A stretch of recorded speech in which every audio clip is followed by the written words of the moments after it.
The voices inside our heads. Warning, warning.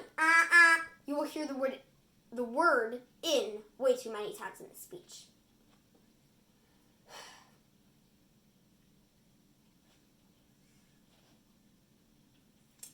Shoot. I just thought that. Well, great. Hey, stop laughing! Now! I said stop! I'm trying to do my speech, and I don't have a lot of time, so you need to be quiet. Sir, stop! Sorry about that. It's just the voice inside my head won't be quiet. It loves to talk. Just like me. Speaking of talking, today I'm going to be talking about the voices inside our heads. First things first. Everyone has a voice inside their head. I have one, you have one, the teachers have one, your parents have one, everyone has one. Here's some proof that you have it. I would like everyone to read this word inside their head. Are you done? If so, did you talk in your head? Well, you don't need to answer that because you did. Reading inside your head is the same thing as talking inside your head, but it's really the voice inside your head that is doing the talking or the reading. Before I tell you more about the voice inside your head, I want you to meet someone or something very, very important and very, very interesting. Everyone meet Ing.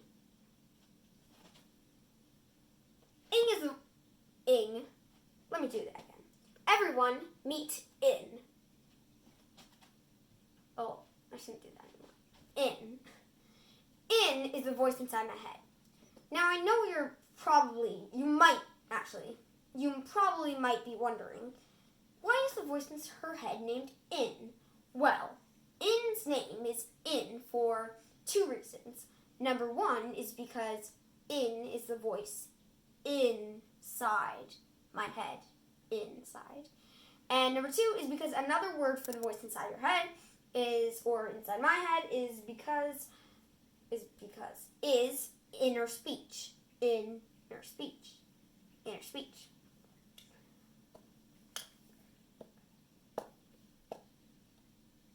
Let me tell you a bit about In. In talks about ideas, thoughts, feelings, plans, things to do, that type of stuff. I mostly hear In when I'm in the shower, in my bed, at school, or when I was at school, when I'm working, and when I was playing hockey. And when I'm bored, especially when I'm bored. And I've been bored a lot lately, so I've been hearing In a lot lately. And In sounds like me, so I hear myself talk 24/7, all the time. Can you imagine that? So from what I just told you, In sounds pretty good. But there are pros and cons to having a voice inside your head that loves to think and talk all the time. For example, me and In fight, just like siblings do. Something annoying In does is talk to me and make me think about random, unimportant, or just things that I don't need to be thinking about at random times where I should be thinking and doing something more important, like work. Sometimes I zone out because In takes over my mind and I get lost in my thoughts. Another thing I hate is when In throws so many thoughts at me and I feel like my mind is overloaded with things I need to do. Here's an example of what sometimes goes in. Here is an example of what sometimes goes on in my head. Okay, I need to do my homework, get dressed, shower, third my lines, feed the imaginary dog that I hope I will get in the future. Finish my public speech, practice my public speech, do my public speech, eat, brush my teeth, and more. I also want to make a bit of room for some video games.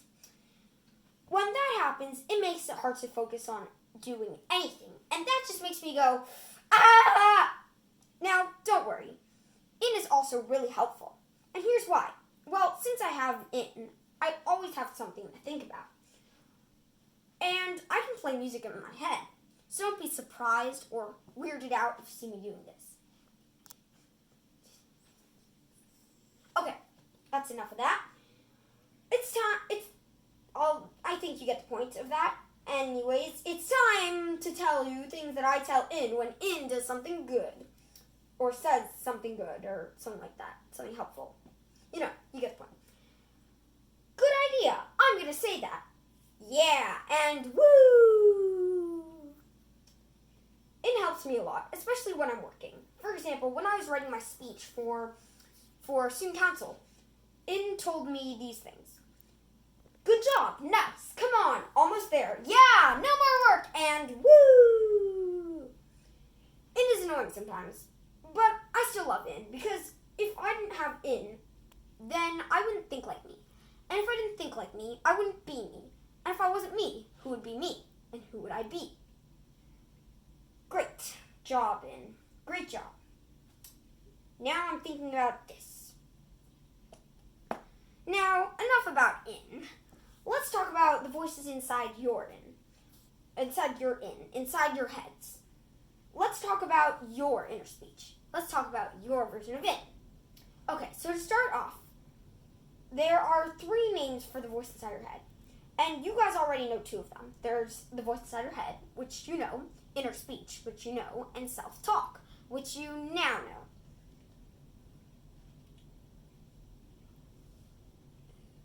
So where was I?